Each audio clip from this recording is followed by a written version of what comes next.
Assalamualaikum warahmatullahi wabarakatuh.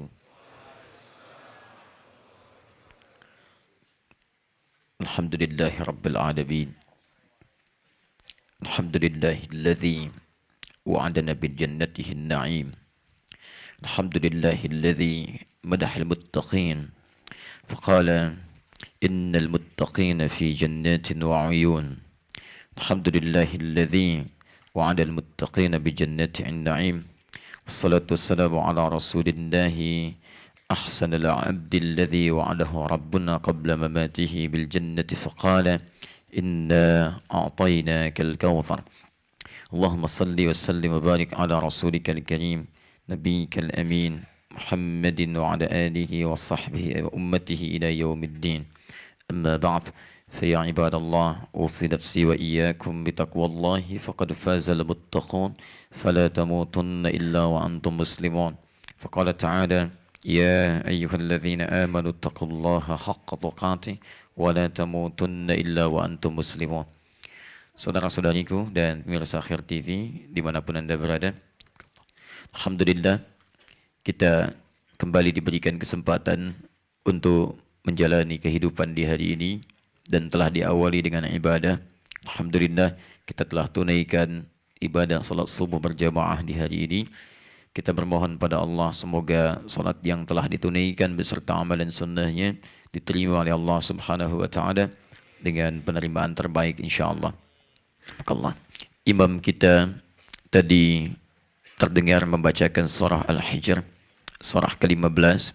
Di rakaat pertama tadi yang bisa kita tangkap dibacakan ayat ke-26 sampai ayat ke-44. Diingatkan di ayat itu beberapa bagian yang penting. Bahwa pertama, kita mesti mengerti dan mengetahui hakikat kehidupan kita. Dari apa kita diciptakan, kemana arah tujuan hidup kita. Penting karena Allah memperkenalkan di ayat itu perbedaan manusia dengan jin yang diciptakan sebelumnya. Jin disebutkan di ayat ke-27, ayat ke-28-nya disebutkan penciptaan manusia dengan bahan-bahannya. Yang kedua, Allah mengingatkan kita agar jangan sampai memiliki sifat-sifat buruk yang pernah dipraktekkan oleh iblis. Hati-hati, diantaranya adalah sifat sombong dalam kehidupan. Maka Allah memberi pelajaran pada kita semua. Iblis itu, Bapak dan Ibu sekalian, teman-teman dimanapun berada, nanti ditafsir di ayat lain, di Quran surah ke-18, ayat ke-50. Asal iblis itu, dia bermula dari jin yang taat. Wa idh qulna lil malaikati isjudu li adama fasajadu illa iblis kana minal jinni fafasaqa an amri rabbih. Iblis itu asalnya jin yang taat, tapi sayang dia melakukan penyimpangan yang besar. Dan dengan penyimpangan ini dia merasa sombong, tidak mau tobat dia. Ini persoalannya. Apa perasaan sombongnya? Dia merasa lebih baik dibandingkan dengan Adam sehingga tidak mau menaati perintah Allah. Jadi ingat baik-baik, iblis bukan hanya tidak mau sujud. Karena ketika Allah minta sujud, nanti dijelaskan di Quran surah ke-7 Al-A'raf ayat 11 sampai 13. Ma mana'aka alla tasjuda idh amartuk. Kenapa kamu tidak mau sujud saat saya perintahkan? Jadi persoalannya bukan sujudnya kata Allah, ini perintah saya. Kamu sujud tidak sujud pada Adam itu urusan kamu, tapi ini perintah saya. Kenapa kamu tidak ikuti perintah saya? Apa kata iblis? Ana khairum minhu, khalaqtani min narin wa khalaqtahu min tin. Saya lebih hebat dibandingkan dengan Adam. Kok ciptakan saya dari api, dia dari tanah. Tidak level yang diciptakan lebih tinggi, harus hormat pada yang lebih rendah. Dan disitulah persoalan terpentingnya. Kemudian Allah mengharamkan sifat sombong dan menjadikan orang sombong termasuk bagian dari bagian api neraka. Dari sini, fokus baik-baik. Allah memberikan pesan kepada kita, jangan sampai Anda bersikap dan bersifat seperti iblis, karena itu akan mengeluarkan Anda dari rahmat Allah seperti Allah mengeluarkan iblis dari rahmat Allah Subhanahu wa taala. Dan itu bisa bermuara ke dalam neraka. Dan yang ketiga, bagian terakhir, di rakaat pertama tadi, ayat 43 sampai dengan ayat 44-nya, fokus baik-baik. Orang yang mengikuti tuntunan iblis akan dijanjikan oleh Allah memasuki neraka Jahannam dengan 7 pintu utamanya. Dan setiap pintu itu sudah punya tanda-tanda. Nah, dan nanti dalam pengakuan iblis di ayat 40 sebelumnya, iblis berjanji akan menggoda seluruh anak cucu Adam supaya mau mengikuti godaan-godaannya dan sifat-sifat buruknya. Tapi ada satu golongan yang punya hijab yang tidak bisa ditembus oleh iblis. Di ayat ke-40-nya. Nah, hijab inilah yang kemudian disebut dengan benteng. Benteng inilah yang menjadi inti surahnya, disebut dengan surah Al-Hijr, surah benteng. Kalau Anda bisa mengamalkan amalan ini, maka akan jadi benteng Anda, perisai Anda dengan godaan iblis. Iblis tidak akan mampu menembus Anda. Bukan tidak menggoda, dia menggoda tapi tidak akan menembus Anda. Kuncinya, illa ibadaka minhumul mukhlasin, yaitu hamba-hamba Allah yang diikhlaskan oleh Allah Subhanahu wa taala dalam aktivitas ibadahnya. Karena itulah Allah meminta kita untuk berusaha ikhlas. Turun Quran surah ke-98 ayat yang kelima itu. Wa ma umiru illa liya'budullaha mukhlishina lahuddin. Mukhlis, berusaha untuk ikhlas. Kalau Anda sedang meraihnya, maka Allah anugerahkan pada Anda sifat ikhlas, berubah nama Anda dari mukhlis jadi mukhlas. Kalau sudah mukhlas, sulit bagi iblis untuk menembus Anda. Di antara ciri orang-orang yang berusaha untuk ikhlas, nanti diteruskan di ayat ke-45, 46, sampai dengan 47-nya.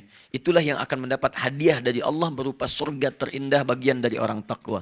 Innal muttaqina fi jannatin wa uyun, udkhuluha bisalamin aminin. Sungguh sebagian orang takwa akan masuk ke taman surga. Silahkan masuk dengan perasaan yang damai dan tentram. Siapa mereka?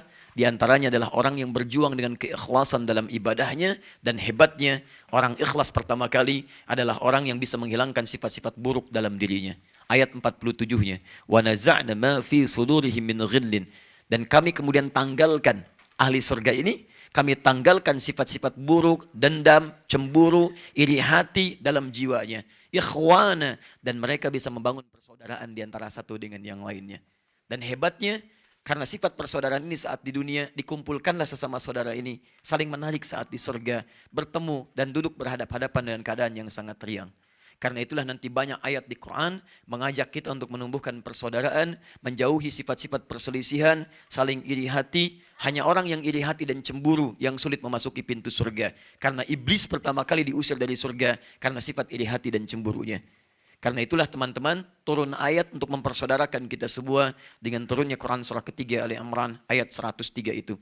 Wa'tasimu bihablillahi jami'a wa la tafarraqu. Bersatulah kalian dengan ukuran tali Allah, jangan terpecah belah. Dan paling hebatnya, lihat ke tengah ayatnya, langsung ke tengah ayat. Fa asbahtum bi ni'matihi ikhwana. Dan dengan nikmat Allah Subhanahu wa taala, kita telah dipersaudarakan. Jangan sampai persaudaraan keislaman kita ini kemudian terlepas karena sifat-sifat godaan iblis. Di antara bab yang bisa memecah belah persatuan kita adalah bab-bab yang seringkali menghadirkan khilaf yang terkait dengan pembahasan ikhtilaf. Padahal ikhtilaf diwujudkan untuk kemudahan, bukan perselisihan.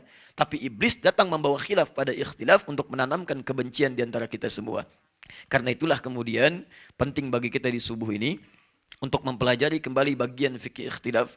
Sehingga dengan pelajaran itu tidak menghadirkan khilaf di antara kita yang berujung pada perpecahan, mengikuti titian iblis dan bisa menghambat kita untuk memasuki surga Allah. Pembahasan kali ini akan melanjutkan materi tentang bab fikih ikhtilaf dengan bahasan yang sangat khusus pada pagi hari ini atau pada subuh hari ini. Pembahasannya tentang hukum musik dalam tinjauan Al-Quran dan Sunnah dan dalam bab fikih yang sekarang insya Allah kita akan coba kaji. Ini pembahasannya cukup bukan hanya hangat, tapi barangkali juga akan menghadirkan sesuatu yang dahsyat. Masih ingat dahsyat?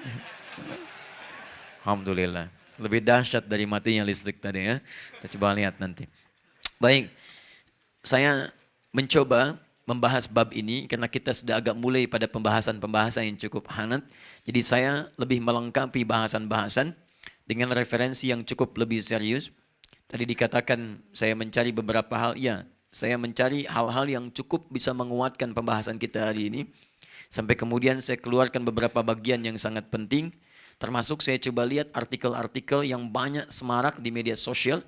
Baik yang ditulis oleh pro dan yang kontra. Setiap disebutkan kitabnya, saya mintakan pada murid kami untuk mencarikan kitabnya. Untuk mengecek apakah yang ditulis sama dengan kitabnya atau tidak. Dan nanti saya tunjukkan kepada Anda ada sesuatu yang menarik antara tulisan dengan isi kitab. Dan sebagian dari itu telah kami juga keluarkan dari tulisan-tulisan. Ini kurang lebih nanti ada 15 halaman. Baik yang pro ataupun kontra dengan kesimpulan dan turunan hadis-hadisnya. Ini masih asli, masih berbahasa Arab ya. Ada yang berbahasa Arab, ada juga yang berbahasa Indonesia. Nanti saya coba satukan kesimpulannya, mudah-mudahan bisa nanti Anda dapatkan dan bisa dibaca kembali. Baik, pembahasannya kita coba runtutkan supaya lebih terukur bahasan kita, supaya lebih paham gambarannya dan menghasilkan kesimpulan maksimal. Kita boleh punya pendapat dalam persoalan ini, baik pro ataupun kontra. Tapi bahasan kita hari ini bukan ingin menguatkan yang pro atau ingin menolak yang kontra, tapi membuka wawasan bagaimana hukum itu bisa ditenun dengan keadaan yang lebih baik, wawasan yang luas, sehingga Anda bisa menyimpulkan, oh ini rupanya seperti ini pandangannya. Kalau yang pro begini, kalau yang kontra begini. Dari pengetahuan inilah Anda silahkan nanti bisa menyimpulkan dan mengikuti mana yang ingin Anda pilih sesuai dengan wawasan-wawasan yang ditampilkan dalam kebolehan ranah syariat, Al-Quran, dan Sunnah. Sepakat sampai sini? Baik. Tapi ingat, kesepakatan kita masih ditenun dengan kalimat yang sama. Jangan sampai perbedaan kita dalam menyikapi satu persoalan menjadikan kita kemudian terpecah belah dan tidak saling segur sapa. Paham? Baik. Kita mulai bahasan kita. Bismillahirrahmanirrahim. Kelihatan insya Allah? Belum. Alhamdulillah, normal ya. Baik. Dahsyat. Baik, bismillah. Kita mulai dengan beberapa poin dulu ya. Kita turunkan abstraknya seperti apa. Kita keluarkan definisinya dulu. Jangan-jangan banyak membahas tentang musik tapi nggak sepakat definisinya apa. Atau jangan-jangan kata musik gak pernah disebut di zaman Nabi, tapi disebut dengan istilah-istilah yang berbeda. Setiap ada perbedaan istilah, diksinya akan menuntut kita untuk memahami sesuatu berdasar kalimatnya, bukan berdasar pemahaman kita. Dari sini kita turunkan kemudian peristiwa di zaman Nabi-nya. Dari sini kita keluarkan dalilnya. Dari dalil kita keluarkan pendapat ulamanya. Dari pendapat ulama kita turunkan perbandingan mazhabnya. Dari perbandingan mazhab atau pendapat ini, kita turunkan kemudian tarjihnya. Mana yang paling kuat di antara pendapat ini. Dari tarjih ini muncul kesimpulan. Dari kesimpulan ini baru masuk pada pilihan. Dari pilihan ini, disitulah Anda menentukan pilihan sesuai dengan konteks pembahasan yang kita bahas. Jadi ada 1, 2, 3, 4, 5, 6, 7, 8, 9 poin yang kita bahas. Dan cukuplah di sini ada beberapa SKS untuk bisa membahas ini. Ya. Baik.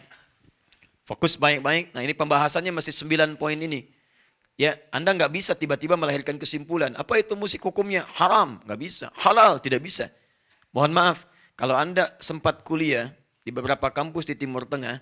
Misal, baik di Mesir Al-Azhar, di Libya kuliah dakwah, di Tunisia Zaituna misal, ataupun di Maroko Ibn Tufail dan sebagainya, itu soal kalau ujian kadang-kadang cuma 1.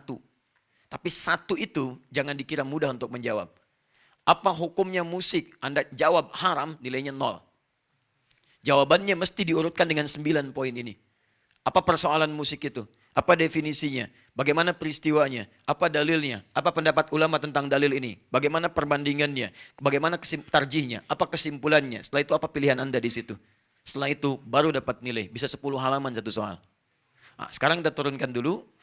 Persoalan abstraknya dalam fikih ikhtilaf ditemukan dalam khazanah pemikiran Islam sampai dengan kondisi kekinian, pandangan-pandangan berbeda tentang hukum musik. Sebagian secara garis besar itu bisa dibagi 2 bagian. Ada yang pro, kita katakan, dalam pro artinya ini membolehkan musik dalam praktek kehidupan. Boleh. Ini pun ada dibagi 2 bagian. Ada yang membolehkan dengan syarat-syarat atau kondisi tertentu. Boleh terikat. Ada juga yang cukup ekstrim kubunya, boleh tak terbatas. Artinya boleh saja, tanpa ikatan. Boleh mutlak. Ada lagi di sini yang kontra terhadap musik. Ya, kontra di sini artinya tidak mendukung yang pertama tadi. Ini pun kemudian kita turunkan menghadirkan hukum haram. Haram ini pun dibagi 2 lagi. Ada haram yang mutlak haram, gak boleh sama sekali. Jadi kalaupun dikatakan musik haram hukumnya, ini sudah qat'i, gak boleh, ijma' dan sebagainya. Nah, ini hukum yang pertama. Yang kedua, haramnya haram terikat. Ya, jadi tidak mutlak, muqayyad. Dalam keadaan tertentu ada yang tidak diharamkan, ada pengecualian di sini, terikat. Nah, kita lihat. Dari dua hal ini, baik yang pro membolehkan dengan dua turunannya, ataupun yang kontra, kemudian dengan dua turunannya, haram dengan dua turunannya, yang jadi persoalan, perbedaan pandangan dari ulama ini, yang sebetulnya sudah tuntas bahasannya, dimunculkan lagi dalam setiap perkembangan zaman, disampaikan kepada kalangan awam, dan awam tidak memahami bagaimana ulama menyimpulkan hukum. Tahu-tahu sudah mendapatkan keterangan dari guru-guru tertentu yang mengajarkannya. Yang ikut pengajaran di sini maka menyimpulkan boleh, yang ikut di sini menyimpulkan haram. Yang persoalan terbesarnya kadang-kadang karena keinginan kuat untuk memegang pendapat, yang ini tidak pernah membuka dalil-dalil yang ini. Juga demikian yang ini tidak pernah menerangkan dalil-dalil yang ini. Atau persoalannya ketika menerangkan yang ini, yang dikuatkan yang ini saja, sementara yang diambil di sini yang lemah-lemahnya. Sama, yang ini juga diambil di sini yang kuat-kuatnya, kemudian di sini ditampilkan yang lemah-lemahnya. Yang jadi masalah, timbullah kemudian kebingungan di kalangan awam, yang jadi persoalan dari bingung ini jadi perbedaan, lebih persoalan lagi dari perbedaan ini jadi perselisihan. Yang lebih masalah lagi dari perselisihan ini sampai tidak tegur sapa. Yang lebih hebat lagi, ada murid yang bisa menilai guru. Siapa gurunya? Menghalalkan musik ya? Beda manhaj. Masya Allah. Siapa gurunya? Mengharamkan musik ya? Bukan golongan saya. Masya Allah. Lantas golongan siapa? Ini jadi masalah. Karena itu, pagi ini kita coba bahas urai dengan maksimal dua persoalan ini. Kita hadirkan turunannya. Kenapa ada yang pro? Apa dalilnya? Kenapa ada yang kontra? Apa dalilnya? Setelah itu kita perbandingkan, baru di situ kita simpulkan. Jelas sampai sini? Belum saya jelaskan. Bagaimana bisa jelas? Saya baru buka gitu ya. Baik. Jangan sampai karena suara tadi dalam sholat tidak jelas, membuat Anda semakin tidak jelas ya. Ayo, kita turunkan dulu ke sini. Yuk, kita sepakat dulu. Apa itu musik? Harus disepakati dulu. Karena kalau kita tidak sepakat definisinya, akan liar pembahasannya. Karena itu setiap ulama ketika membahas sesuatu, itu selalu menurunkan batasan yang disebut dengan ta'rif. Namanya definisi. Lughatan wastilahan. Apa menurut bahasa, apa menurut istilah. Misal, bisa. Apa artinya bisa?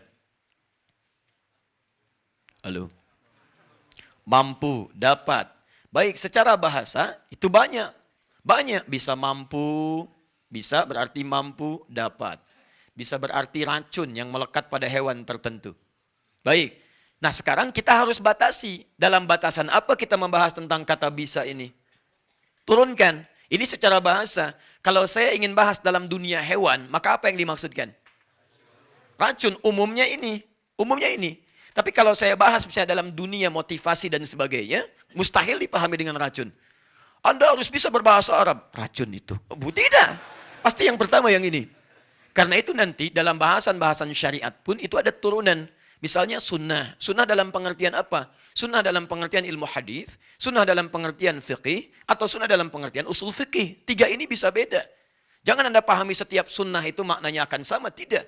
Dalam fiqih beda dengan usul fiqih. Dalam usul fiqih beda kemudian dengan dalam ilmu hadis. Akan lain.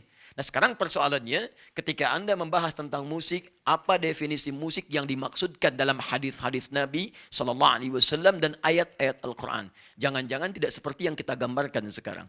Nah untuk melacak itu semua, kita keluarkan peristiwa yang terjadi di masa Nabi, supaya Anda paham menghukuminya. Ini yang dimaksudkan di masa Nabi. Jadi kalau turun ayat, atau hadis, atau peristiwa, jangan diukur dengan masa kita dulu. Kembalikan dulu pada peristiwa dimaksud, baru kita paham maksudnya apa. Jangan Anda ukur proses pernikahan Nabi dengan Sayyidah Aisyah dengan konteks adat kekinian. Masuk dulu ke suasana masa Nabi. Bagaimana kebiasaan orang pada saat itu di muka bumi. Bukankah di Eropa terjadi pernikahan dengan anak-anak kecil juga? Bahkan ada yang 6 tahun, ada yang 7 tahun, ada yang 8 tahun. Dan itu terus berlangsung. Jadi bukan hal kemudian yang aneh kalau Nabi menikah dengan Sayyidah Aisyah dalam usia yang sangat dini. Dan kemudian dipergauli dalam masa ketika masa haidnya muncul. Artinya apa? Kebiasaan itu sudah jamak terjadi. Tapi Nabi memberikan satu contoh yang dahsyat dengan turunnya bimbingan dari Allah. Apa itu? Pernikahannya bukan ingin menyalurkan hasrat seksual semata di situ, tapi ingin membuka pelajaran ke umat di masa depan. Kenapa Nabi diminta menikahi Sayyidah Aisyah? Ternyata salah satu hikmahnya, karena beliau punya kemampuan, kepintaran yang luar biasa, cepat menangkap pembahasan, sehingga ketika dinikahi oleh Nabi, tujuan utamanya untuk mengambil pelajaran dari Nabi semaksimal mungkin. Karena nanti ada fikih-fikih yang tidak bisa disampaikan langsung oleh Nabi pada kalangan perempuan khususnya. Dari mana mengambilnya? Sayyidah Aisyah. Fikih dalam keluarga Nabi, tidak semua sahabat bisa masuk ke rumah Nabi. Siapa yang bisa menerangkannya? Keluarga terdekat Nabi. Ternyata Sayyidah Aisyah disiapkan. Setelah Nabi meninggal, beliau menjadi pengajar. Adakah Sayyidah Aisyah melahirkan keturunan? Tidak. Karena yang disiapkan dari situ adalah proses transformasi dan transfer pengetahuan pada generasi setelahnya. Nah, kalau Anda baca seperti ini, bisa lebih paham kita dalam memahami hukum. Sekarang kita bahas bagaimana keadaan, masuk ke bab ketiga untuk menentukan ini. Keadaan di masa Nabi SAW, termasuk umat jahiliyah, sehingga kita dengan itu bisa mengetahui definisi musik dengan lebih baik. Bismillah. Saya izin hapus dulu ya, yang ini. Bapak dan Ibu sekalian, teman-teman yang mulia, orang-orang jahiliyah secara umum memiliki 3 aktivitas utama.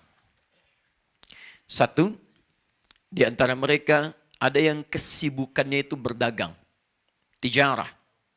Orangnya disebut tajir. Jadi tajir itu artinya pebisnis. Masya Allah, tajir, Masya Allah. Padahal misalnya dosen, bukan ya. Tajir itu bahasa Arabnya pengusaha. Cuman karena banyaknya dulu orang berusaha menghasilkan harta yang banyak, sehingga disebut sebagai orang kaya. Tajir, tijarah. Satu, tijarah. Usaha. 2, ada di antara mereka yang aktivitasnya, terlibat dalam perdukunan, kahana, dan sihir. Sahar. Perdukunan, kahana, dan sihir. Pekerjaannya bikin-bikin mantra, ya, kemudian bikin jimat-jimat dan sebagainya. 3, nah ini poinnya. Ada di antara mereka yang kesehariannya itu memang sebagai pujangga, penyair, artis. Bikin syair-syair. Disebut dengan syair, jamaknya syu'ara. Bikin syair. Awas, syair itu bukan sekedar puisi, nanti kita turunkan. Nah, semua aktivitas di masa kehidupan jahiliyah ini, inilah yang kemudian mendapat respon dari Allah Subhanahu wa taala dengan mengutus Nabi Muhammad SAW dan membekali beliau dengan Al-Qur'an untuk mengobati, lihat baik-baik, realitas sosial, masalah-masalah yang muncul di kalangan jahiliyah dengan 3 aktivitas utama ini. Misal, mereka berdagang, kadang-kadang sering banyak curang dagangnya. Ada riba misalnya. Ketika riba dipraktikkan pada saat itu, turun kemudian ayat-ayat dari Al-Quran untuk merespon praktek riba. Turunlah Quran misalnya, surah kedua Al-Baqarah, ayat 275 sampai dengan 200 misalnya 79-nya. Ketika mereka curang dalam timbangan, turun Quran satu surah Al-Mutaffifin, Wailul lil Mutaffifin, turun.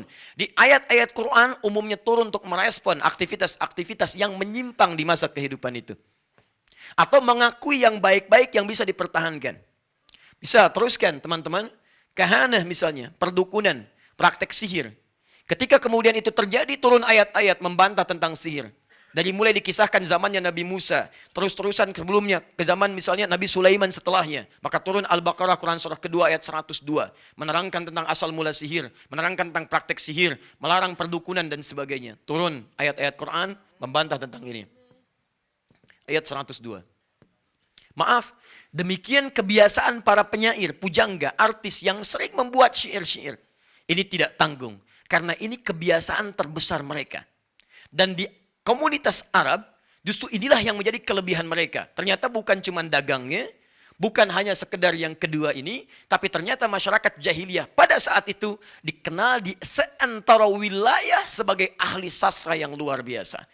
Penyair yang sangat dahsyat, yang semua apa yang dilihat, apa yang didengar, itu secara salikah, insting mereka bisa membuat puisi, sastra, dan nyanyian pada saat itu seketika. Maka turunlah kemudian untuk merespon ini langsung surah dengan namanya. Surah ke-26, disebut dengan Asy-Syu'ara. Fokus baik-baik ya. Nah, perhatikan, Saya ingin fokus ke yang ini dulu. Ini saya simpan. Yang ini saya simpan. Saya tutup saja karena bukan bahasan kita. Ini bab di muamalah nanti, ini bab sisi akidah. Saya mulai dengan ini saja yang ada kaitan dengan pembahasan kita pada hukum musik. Nah, para penyair ini ketika membuat syair-syair mereka, saya tuliskan. Syair-syair ini terbagi pada beberapa orientasi. Ada beberapa jenis. Satu, misal ada syair-syair yang terkait misalnya untuk meratapi seseorang. Ratapan. Syair ratapan disebut dengan ratha. Misal, syairnya Imrul Qais. Pangeran pujangga, pangeran artisnya. Tokoh yang paling hebatnya pada saat itu. Dari sejak zaman jahiliyah. Dia punya syair tentang ratha. Ada seseorang ditinggal kekasih, kemudian rumahnya hancur. Sampai dia meratapi itu semua. Begitu melihat orang itu, seketika langsung bikin syair. Kifa nabki min dzikra habibin wa manzili bisaqtil liwa bainad dakhuli fahaumali. Cukuplah sudah, jangan kemudian kau mengenang melamunkan engkau keadaan ditinggal kekasih, dihancurkan rumah-rumahmu. Ayo move on, hadirkan kehidupanmu yang lebih baik. Muncul rasa. Ada lagi misal yang kedua, ada namanya khamriyat. Khamriyat itu untuk persoalan-persoalan mengajak supaya mabuk. Khamriyat. Ya. Banyak yang terkenal di sini teman-teman sekalian. Mohon maaf, misal generasi-generasi setelahnya. Dari mulai sebelumnya ada Ka'ab bin Zuhair. Sampai dengan setelahnya ada Abu Nuwas. Yang kita kenal dengan Abu Nawas. Ada Farazdak. Muncul syair-syair ngajak orang mabuk. Hayyam bina ilal khamri yusqina. Ya, fal khamru yudina wal wawailu lil musallina. Yuk kita mabuk teman-teman sekalian supaya kita minum dengan enak. Jangan khawatir akan celaka karena celaka bagi orang yang salat. Fawailu lil musallin, bukan wawailu lil sakirin. Wail itu untuk orang salat. Fawailu lil musallin, tidak ada wail untuk orang mabuk. Fawailu lis sakirin. Bikin dia supaya ngajak orang untuk mabuk, ngajak mabuk. Orang ngajak salat, dia ngajak mabuk. Turun ayat salat, dia turunkan syair tentang mabuk. Disebut khamriyat namanya. Ada syair. Misalnya, teruskan lagi. Ada yang disebut dengan hamasah. Ya. Hamasah itu syair yang dibuat untuk motivasi para prajurit, para pejuang-pejuang, atau orang-orang yang akan berperang. Jadi begitu mereka mau berangkat ke medan perang, itu sudah mereka mengeluarkan syair-syair supaya semangat. Ayo, dibikin dengan syair karena kehidupannya penuh dengan syair. Hamasah. Teruskan. Ada ghazal. Ya, maaf. Ghazal itu syair-syair yang dibuat untuk merayu perempuan-perempuan atau sebaliknya untuk saling berhubungan satu dengan yang lainnya. Singkatnya ada kaitan dengan zina. Ini. Nah ini, keempat ini, 1, 2, 3, 4, ini diistilahkan dalam bahasa-bahasa syair dengan syairul malahi. Perhatikan baik-baik. Nanti ini kata kuncinya. Malahi. Hal yang tidak ada manfaatnya. Jamak dari kata lahwun. Seakar dengan kata lahwun. Yang kedua, ada jenis syair yang ketika disenandungkan, disampaikan teman-teman sekalian, fokus, maka dia memiliki jenis berbeda dengan yang ini. Kalau yang ini sifatnya negatif, yang melalaikan, yang kedua disifati dengan sifat positif. Bahkan yang paling unik, Rasul pun menyanjung itu dan pernah memberikan bagian dari burdahnya, sorban yang melilit pada beliaunya untuk diberikan hadiah pada orang yang pernah bersyair dengan syair yang jenis yang kedua ini. Apa di antara yang kedua ini? Pertama, namanya ada yang disebut dengan madah. Madah. Madah itu qasidah, kumpulan syair untuk mengangkat sisi-sisi positif yang bisa diteladani. Pujian-pujian positif. Misal, ada seorang bernama Ka'ab bin Zuhair, asalnya memusuhi Nabi. Bahkan keluar fatwa dari Nabi, halal darahnya. Kemudian setelah itu dia bertobat, ketika mendengar itu dia bertobat, memperbaiki keadaannya. Cuman dia tidak bisa merubah karakternya karena tabiatnya seorang penyair. Penyenandung dia. Ya, karena tidak bisa merubah kebiasaannya, tipikalnya masih dalam konteks dia penyair, maka dia mendalami terus syairnya tapi merubah. Dari yang sifatnya mencela, menghina disebut dengan haja, saya belum turunkan tadi, syair untuk celaan, dirubah menjadi madah. Maka datanglah dia kepada Nabi untuk menyampaikan tobatnya di hadapan Nabi SAW.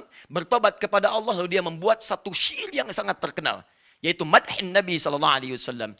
Innar rasula lanurun yustada'u bihi muhnidun min suyufillahi maslulu. Sungguh Rasul itu menjadi cahaya bagi setiap orang yang mengikutinya, bagaikan kilatan-kilatan pedang dari pedang-pedang Allah Subhanahu wa taala yang sangat tajam. Jadi jangan dilihat tajam pedangnya. Maksud beliau itu, awalnya saya berbuat salah sampai mendapatkan fatwa untuk hukuman mati dengan pedang yang sangat tajam. Tapi dengan kasih rahmat Rasul SAW dari Allah Subhanahu wa taala, ketika saya bertobat, pindahlah pedang tajam itu kepada cahaya yang bisa diikuti. Tiba-tiba dari yang tajam berubah menjadi rahmat kepada saya. Pujian kepada Nabi SAW. Ketika disampaikan kalimat itu, Nabi kemudian melepaskan burdahnya, dipakaikan kepadanya dan menyanjungnya. Inilah contoh orang tobat yang baik.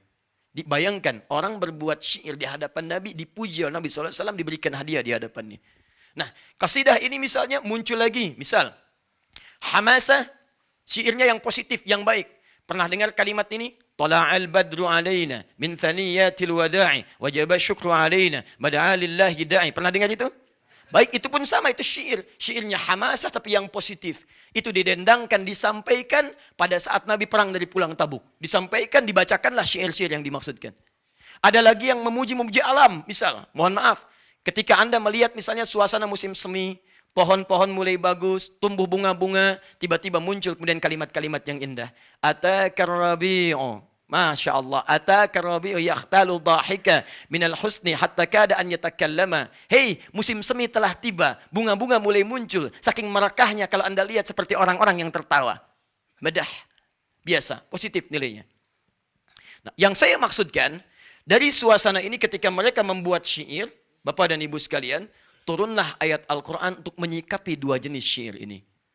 Turun Quran surah ke-26 Asy-Syu'ara, ayat 224 sampai 227. Disebutkan langsung dua golongan ini. Satu dicela, satu dipuji. Mana yang dicela? Golongan yang pertama ini.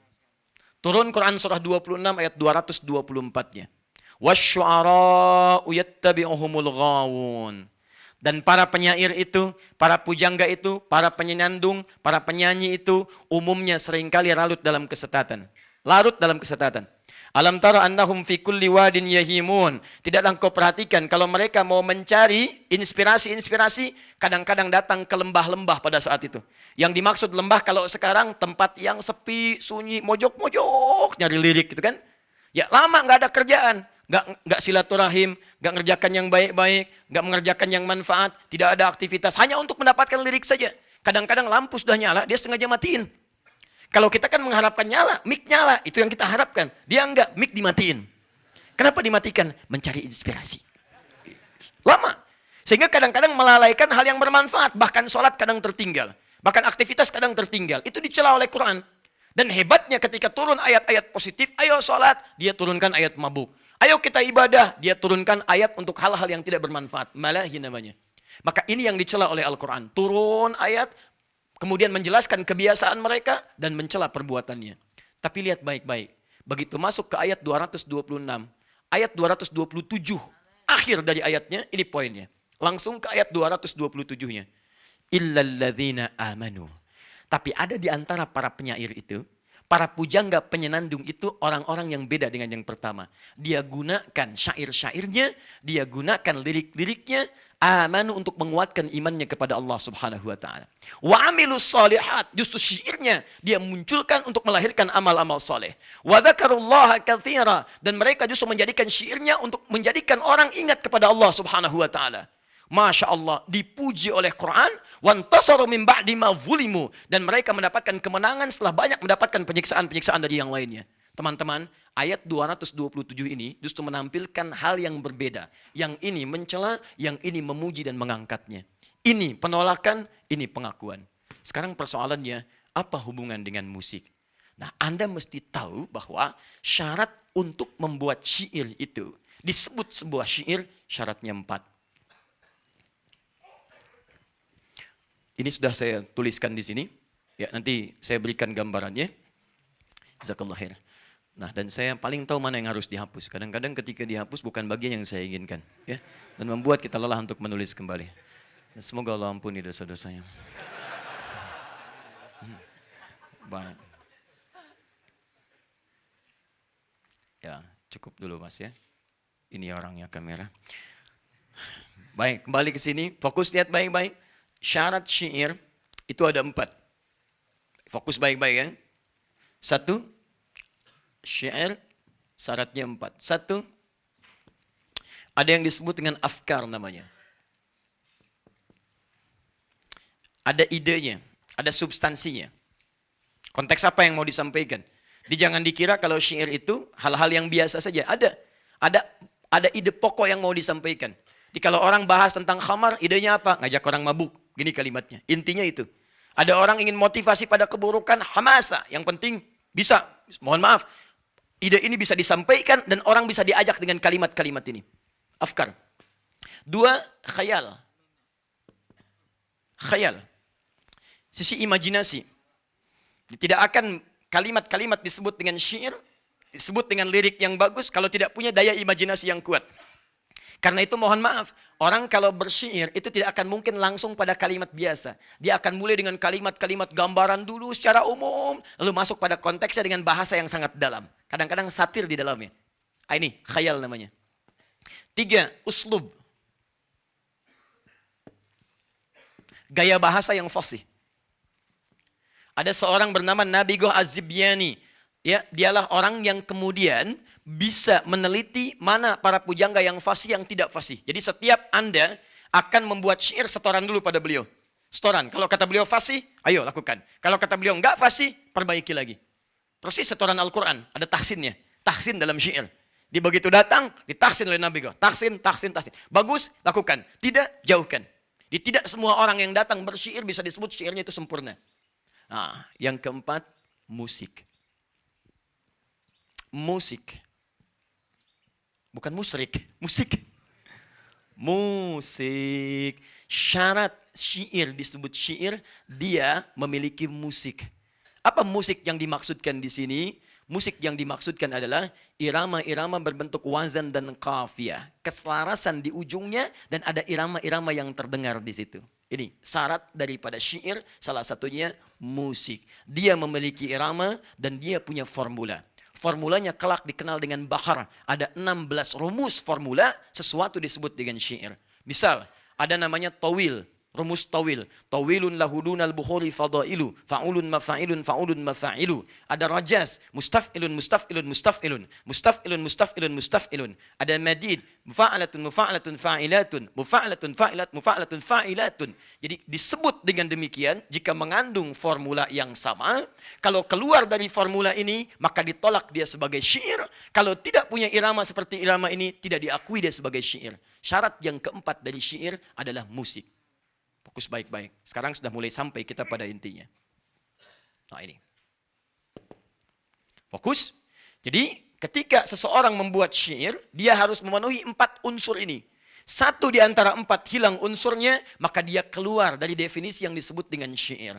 Apa kaitan pembahasan kita? Pembahasan kita akan menuntut pemahaman ketika Anda menyebut musik, dan kebiasaan-kebiasaan di masa itu, perhatikan baik-baik. Nanti ayat-ayat Quran yang turun, hadis-hadis yang disampaikan oleh Nabi SAW, seluruhnya merespon kebiasaan masyarakat Arab dalam konteks kehidupan bermusik mereka dalam syair.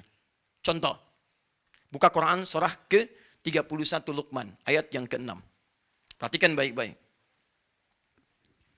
Masih ingat tadi, syair-syair yang tidak bermanfaat, yang ngajak mabuk, yang godain pasangan orang dan sebagainya, disebut apa tadi? Malahi. Jama' dari kata apa? Lahwun. Lihat, lahwun. Kalimat Qur'annya tidak pernah menggunakan kata musik. Lahwun. Perhatikan baik-baik. Baik, syair yang disampaikan ini, maaf, diucapkan atau pakai alat? Kalau tidak tahu katakan apa? Allahu a'lam. Baik. Syair yang disampaikan ini diucapkan atau pakai alat? Diucapkan. Lihat, diucapkan, dirangkai, diucapkan. Dirangkai, diucapkan. Dalam bahasa Arab, sesuatu yang diungkapkan, diucapkan disebut dengan hadis namanya. Hadatsa yuhadditsu hadisan, hadis. Sesuatu yang disampaikan. Bukan dalam pengertian ilmu hadis. Lihat baik-baik, lihat. Turun ayat Quran mencela perbuatan yang pertama ini. Wa minan nasi may yashtari lahwal hadis liyudilla an sabilillah. Dan ada sementara orang yang ketika diturunkan ayat-ayat Allah untuk mengajak dia pada kebaikan, dia malah membalas dengan membuat syair-syair yang mengajak orang berpaling dari ayat-ayat Allah itu. Di begitu diajak untuk sholat, mereka bikin ayat-ayat untuk mabuk. Diajak untuk infak, mereka bikin ayat-ayat untuk pencurian dalam bentuk syair dan sebagainya. Disebutlah oleh Quran lahwal hadis. Lahwun dari sifat malahinya, hadithun dari sifat syairnya. Paham? Awas, kenapa saya sampaikan ayat ini pertama kali? Karena nanti ada yang menukil ayat ini digunakan untuk pengharaman musik secara keseluruhan yang konteksnya tidak terkait dengan turunnya ayat ini. Paham maksudnya? Baik, jadi bagian pertama, ketika ayat ini diturunkan untuk merespon keburukan-keburukan yang muncul dari syair ini yang digunakan untuk menyesatkan orang dari jalan-jalan Allah. Satu. Dua. Nabi SAW sedang berdakwah. Tiba-tiba datang para penyair untuk mencela beliau. Cela. Sampai masuk Islamlah seorang sahabat bernama Hasan bin Thabit. Seorang penyair, jadilah pujangga Nabi untuk mengkanter celaan-celaan itu. Yang jadi persoalan ketika mereka mencela, turunlah ayat Quran di sini untuk menggambarkan bagaimana buruknya celaan-celaan mereka. Yuk kita buka selanjutnya. Saya aja yang hapus. Saya turunkan dulu dalilnya ya, biar mudah dipahami. Surah An-Najm. Surah keberapa? 53. Quran surah 53 ayat 59 sampai 61. Kemudian Quran surah ke-69. Surah apa? Al-Haqqah ayat 41 sampai dengan ayat 42. Perhatikan. Nabi menyampaikan ajakan dakwah, tiba-tiba mereka menertawakan. Setelah menertawakan, padahal ayat-ayatnya tentang kiamat, tentang taubat ditertawakan oleh mereka. Dan hebatnya ketika menertawakan mereka bernyanyi-nyanyi dengan nyanyian-nyanyian syair. Bernyanyi-nyanyi, nyanyi-nyanyi. Nyanyi ada iramanya tidak? Ada iramanya, ada suaranya tidak? Ada, nggak ada orang nyanyi nggak ada suaranya. Sedang apa? Bernyanyi? Nggak mungkin, mustahil. Lihat kembalikan sini. Ketika mereka mengolok-olok Nabi turun ayat. Afamin hadzal hadithi ta'jabun. Kok kamu heran sih dengan ayat-ayat Quran yang diturunkan ini? Wa tadhakuna wa la tabkun. Malah ketawa. Bukan meresapi.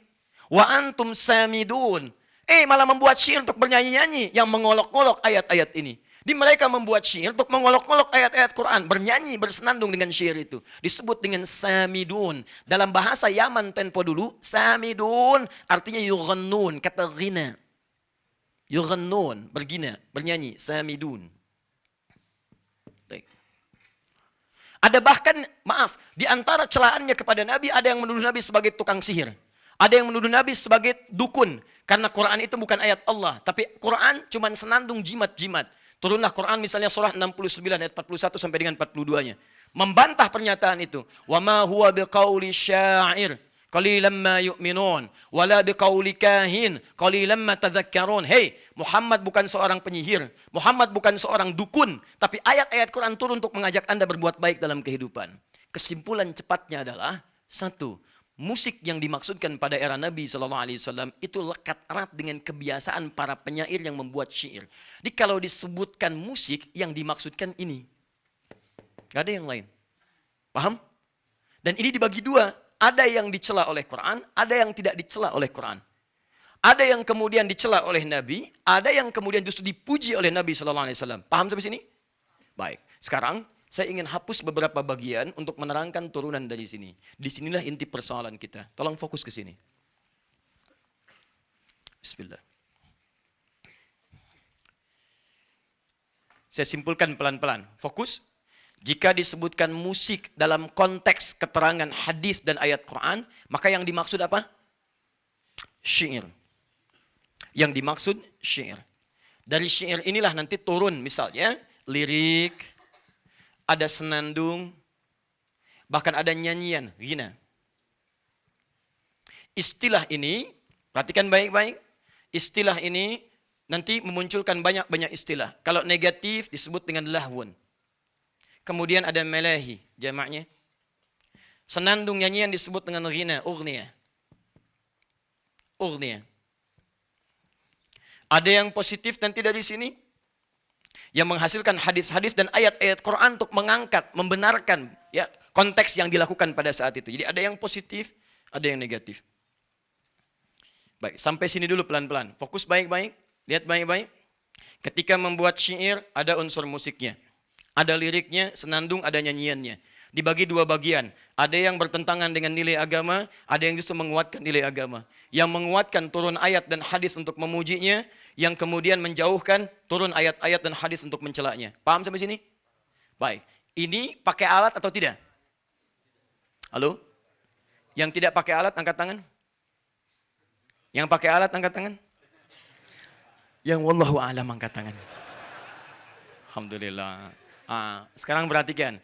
Ini yang saya sampaikan, ini yang belum pakai alat. Sekarang, apakah pada saat itu syair-syair ini bebas dari alat? Ternyata tidak. Ada bahkan beberapa yang menggunakan alat. Misal, ada yang pakai rebana. Ada. Ya, dikenal dengan toblun atau tobulun. Ada. Anda pernah lihat gendang besar kalau dalam peperangan? Ya, misal ada acara-acara film-film kolosal, dokumenter. Begitu mau perang dipukul kendangnya. Dung, dung, dung. Beduk, seperti beduk. Pernah dengar itu? Baik, pernah lihat yang ketika ada nyanyian kemudian pakai rebana, tangtung tangtung tangtung tang, tangtung tangtung tangtung tang, ada yang seperti itu? Pernah dengar? Baik, misalnya, itu disebut dengan toblun. Sudah ada, masa dulu sudah ada. Ada yang kemudian dari kayu namanya ud dan diberikan senar di situ. Ya, disebut gitar tempo dulu. Gitar itu dari bahasa Arab, autar namanya. Dari bahasa Arab, bukan autan. Autan buat nyamuk ya. Autar. Autar ini. Jadi gitar itu bukan dari bahasa Inggris asalnya. Diambil dari bahasa Inggris ambil dari bahasa Arab. Autar asalnya. Autar, nah jadi autar ini senar-senar yang dilekatkan pada kayu dan dipetik. Biasanya sampai 3 senar di situ. Ketika dipetik ini alatnya berubah namanya menjadi ma'zifah. Jamaknya disebut dengan ma'azif. Ma'zifah. Ma'zifah. Jamaknya disebut dengan ma'azif. Sekarang ini inti yang paling penting dari pembahasan kita. Ada para penyair yang mereka dalam syairnya hanya menggunakan kata-kata saja. Ada para penyair yang dalam syairnya diiringi kemudian dengan alat-alat. Di antara alatnya ada rebana toblon, ada alat petik ma'zifah, jamaknya dengan ma'azif. Nah, dua hal ini pada masa Islam di zaman Nabi SAW itu pun masih berlangsung. Dan menariknya dua negatif ataupun positif juga terjadi di masa Nabi SAW. Setelah masa Islam, maaf, yang bersyair masih ada. Contoh, saya ambil yang positif dulu misalnya ya. Dan itu ada di hadis-hadis yang sahih. Riwayat Al-Bukhari, riwayat Muslim, riwayat Abu Daud, bahkan sebagian disahihkan oleh Syekh Muhammad Nasiruddin Al-Albani. Dan setelah saya rangkum di sini, ada sekitaran sampai 5 sampai dengan 9 hadis. Tayyib. Misal, saya berikan contoh saja ya. Di Ibnu Hibban hadisnya sahih, nomor hadis 6892. Ya. Baik, teman-teman hadisnya dari Buraidah. Hadisnya dari Buraidah. Satu kali ada 2 orang yang berdendang. Ya, di hadapan Nabi SAW, di hadapan sahabat Abu Bakar As-Siddiq, di hadapan sahabat Uthman bin Affan. Mereka berdendang, nyanyi-nyanyi. Ada liriknya, ada iramanya, ada macam-macamnya. Apa yang terjadi? Ketika mereka sedang berdendang, Nabi tidak melarang mereka. Tapi ketika Umar datang, Umar bin Khattab radhiyallahu taala anhu datang, kemudian dilemparkanlah kemudian ya rebana yang mereka pegang, dilemparkan oleh mereka, lalu Nabi mengatakan, ya datanglah Umar, yang saat Umar datang, setan akan takut kepadanya. Setan akan takut kepadanya. Perhatikan, hadis ini kata para ulama hadis menunjukkan 2 pesan sekaligus. Ada yang dibenarkan, ada yang tidak dibenarkan. Apa yang dibenarkan? Pertama, yang dibenarkan adalah keadaan ketika mereka menyanyi bersyair di hadapan Nabi SAW, tidak ada kalimat-kalimat yang langsung disanggah oleh Nabi. Kalaulah seketika itu haram, tentu Nabi akan mengatakan jangan berdendang di hadapan saya, itu haram. Tinggalkan, tinggalkan. Tapi yang paling menarik, kenapa Ustadz saat Umar masuk kemudian dilemparkan alat-alat itu? Karena sebagian dari alat-alat yang digunakan, pernah digunakan di tempat-tempat yang lainnya atau tempat-tempat yang maaf mengarahkan pada maksiat. Contoh, tidak sedikit orang-orang menggunakan gitar, kemudian gitar yang saya maksudkan yang tempo dulu, kemudian rebana untuk mengiringi perbuatan-perbuatan maksiat yang terjadi pada saat itu. Contoh, mohon maaf, fokus ini. Itu dulu orang Arab kalau mau maksiat, mereka akan datang mengenakan jubah terbaiknya untuk menunjukkan status sosialnya. Biasanya menggunakan sutra, laki-laki pakai sutra, datang. Kemudian dia bawa, maaf ya, perangkat-perangkat mabuk. Dari yang perasan kurma, perasan anggur dan sebagainya. Setelah itu disertailah dengan penyanyi-penyanyi biduan-biduan sambil diiringi dengan alat-alat musik. Ada yang pakai rebana, ada yang pakai kemudian gitar-gitar yang dipetik pada masa itu. Sebagian bersenandung, sebagian yang mabuk, ada yang zina dan sebagainya. Dari situlah Nabi pernah mengeluarkan hadis di masa yang akan datang, itu telah dihapuskan oleh Nabi seperti itu. Jangan mabuk lagi, jangan zina lagi. Turun ayat melarang zina, turun ayat melarang mabuk, bahkan sampai 4 tahapan. Turun ayat melarang hal-hal yang tidak bermanfaat. Setelah itu sepi semua itu. Tapi kata Nabi, akan muncul di masa datang di antara umatku yang menghalalkan lagi proses seperti itu. Digabungkanlah 4 tadi. Mereka menghalalkan zina, mereka menghalalkan khamar, mereka menghalalkan sutra, dan mereka menghalalkan ma'azif. Nabi bukan menyebut musik, bahasa hadisnya ma'azif. Kenapa Nabi menyebut ma'azif? Karena sebagian alat itu ada yang digunakan pada yang negatif. Mengiringi orang untuk berbuat maksiat. Jadi kalau Anda menemukan hadis itu bukan berbicara masalah hukum mutlak musik, bukan. Hadis itu ingin bicara tentang konteks maksiat yang terjadi di masa Nabi. Yang sering diakibatkan oleh penggabungan antara alat-alat musik dengan tujuan-tujuan maksiat. Coba Anda cek, kalau orang muncul dengan glamoritas, dengan alat-alat yang tadi, disertai dengan alat-alat musik, pasti ujung-ujungnya maksiat. Silahkan cek. Cek kalau tidak keliru. Silahkan, kalau Anda tidak percaya silahkan. Di sampingnya ada minuman, menggunakan suasana glamor, terus ada alat-alat musik di sampingnya, ada yang nyanyi. Pasti minimal akan terjadi maksiat. Kalau tidak ikhtilat joget bersamaan, kalau tidak kemudian mabuk-mabukan, apa yang terjadi? Ujung-ujungnya zina. Itu persoalan terbesarnya. Silahkan cek, bukankah ada tempat-tempat menampung seperti itu? Ya, misal ada sebagian tempat-tempat disebut dengan diskotik, ada klub malam, dan malam bukan siang. Belum ada klub siang, kan? Ada klub malam, ada diskotik, ada macam-macam. Silakan, apa yang terjadi? Begitu musik di setel, alat-alatnya ada, untuk mabuknya ada, musiknya ada, alatnya ada, orang menggunakan pakaian-pakaian yang borjuis. Sutranya memang sudah nggak ada, tapi yang dipakainya luar biasa. Sama-sama mahalnya, sama-sama alat kesombongannya. Muncul itu, bergabunglah semua elemen ini. Inilah yang menyebabkan hukum haram turun. 2. Jadi, fokus alatnya sudah ada. Kemudian nyanyian yang tanpa alat juga ada, tapi hukum-hukum yang disampaikan oleh Nabi keluar 2 bagian dari Nabi. Ada yang mengharamkan, ada yang seketika kemudian menghalalkan. Contoh kedua, saya agak cepat ya. Nanti saya buka kitab, setelah ini kita selesai. Satu kali Nabi melihat Sayyidah Aisyah. Kemudian ketika beliau melihat Sayyidah Aisyah di rumah beliau, masuk ke dalamnya, Sayyidah Aisyah sedang dihibur oleh 2 orang. Ya. Yang bantu beliau, jariyah beliau, ketika dihibur menggunakan syair. Ya. Bahkan menggunakan ini, rebana, dufuf, tobel. Dipukul-pukul, nyanyi-nyanyi, dan sebagainya. Datanglah sahabat Abu Bakar As-Siddiq radhiyallahu ta'ala anhu. Ketika beliau datang, beliau tidak suka dengan itu. Nanti saya catat ini. Dan ini nanti diantara yang saya pegang salah satunya. Karena beliau senangnya dengan Quran. Senangnya dengan hal-hal yang baik-baik berupa hadis dan sebagainya. Tidak terlampau suka dengan masalah-masalah musik. Jadi begitu masuk, beliau katakan, apa bimazmuri syaitani fi baitin Nabi SAW? Kok ada senandung-senandung setan? Maksudnya ini saya nggak suka ini nih. Kok ada yang haram di rumah Nabi SAW? Abu Bakar memahami setiap musik itu haram. Apa kata Nabi? Hadis sahih. Kata Nabi, Abu Bakar, janganlah usil ya dengan menghukumi mereka. Ini hari raya untuk mereka, biarkan mereka bersenandung. Perhatikan, Abu Bakar menghukumi haram perbuatan 2 orang jariyah tadi. Nabi mengatakan tinggalkan mereka, biarkan mereka bernyanyi karena ini hari raya untuk mereka. Hadza yauma aidihim. Ini hari raya untuk mereka, biarkan mereka bernyanyi. 3. Lihat baik-baik. 3. Teman-teman sekalian, dalam bab pernikahan. Tiba-tiba ada sahabat kalangan yang menikah, suasananya sepi. Nabi perintahkan pada Sayyidah Aisyah. Ya Aisyah, kenapa tidak ada orang-orang yang bernyanyi? Kenapa tidak ada orang-orang yang bersyair? Bukankah orang Ansor senang kalau ada pesta seperti ini, ada yang bernyanyi, ada yang bersyair? Nabi malah memerintahkan, keluarkan dufuf, pukul rebana, dan buat syair-syair yang bagus untuk menghibur mereka. Di hiburan-hiburan, urusan-urusan yang sifatnya dalam kebaikan. Nabi malah meminta dihadirkan, bukan meminta dihilangkan. Ini yang paling menarik. Nah, turunkan hadis-hadis ini. Jadi, dari hadis-hadis yang terlihat membenarkan musik ini, muncullah golongan pro di sini. Dikeluarkanlah hadis-hadis dari Nabi yang membenarkan tentang musik tadi. Misal, kata orang rebana tidak boleh. Kata siapa? Kata Nabi malah disuruh pukul rebana. Maka dikeluarkanlah hadis-hadis tadi untuk menguatkan ini. Jadilah ini hadis penguat untuk yang pro musik.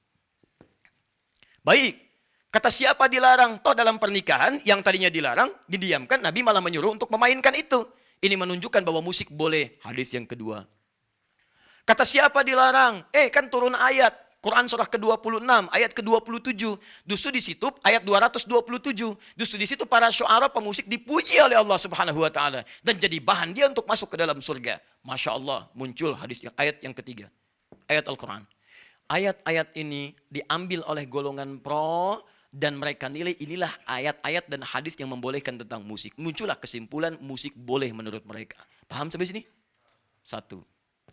Jadi kalau Anda menemukan orang yang membolehkan musik, boleh jadi kesemuanya akan kembali kepada hadis-hadis dan ayat-ayat ini. Inilah landasan yang menjadikan mereka berpikir bahwa musik itu halal dan benar dalam pandangan agama. Jelas?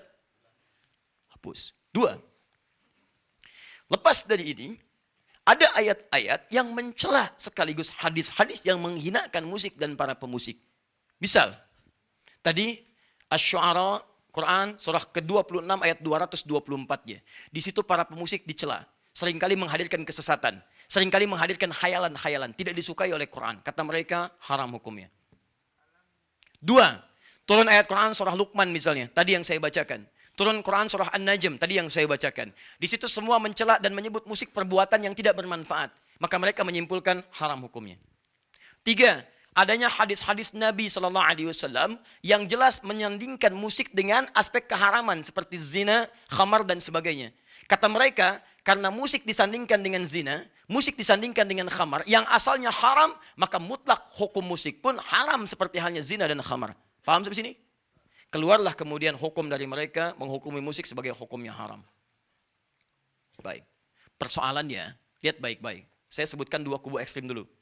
Saya belum sebutkan mana pilihan yang rajih di antara ini semua. Fokus. Para ulama ketika melihat hadis-hadis ini dan ayat-ayat Quran, mereka terbagi pada beberapa golongan. Ada yang berpendapat haram mutlak untuk kehati-hatian. Sudah, karena ayat-ayat yang turun, hadis-hadis yang ada, itu tidak banyak yang memuji, tapi lebih banyak yang memalingkan dari itu. Maka mereka berpendapat, bagi saya haram hukumnya. Haram itu maksudnya saya nggak ingin kerjakan itu. Saya ingin terkait dengan maslahat yang jelas manfaatnya saja. Quran jelas manfaatnya. Hadis jelas manfaatnya. Musik gak banyak manfaatnya. Saya tinggalkan itu semua, saya konsisten dengan ini saja. Maka mereka berpegang teguh dengan hukum keharaman musik. Jadi kalau Anda menemukan, maaf ya, kelompok yang haram mutlak, gak boleh sama sekali, dan sebagainya. Ini yang diambil ayat-ayat dan hadis-hadis yang tadi saya bacakan. Dengan pemahaman hukum musik haram mutlak. Jelas? Persoalannya, begitu disampaikan seperti itu, tiba-tiba yang terjadi ditemukanlah hadis-hadis Nabi membolehkan. Tapi kan dalam pernikahan ada hadis Nabi dan itu sahih.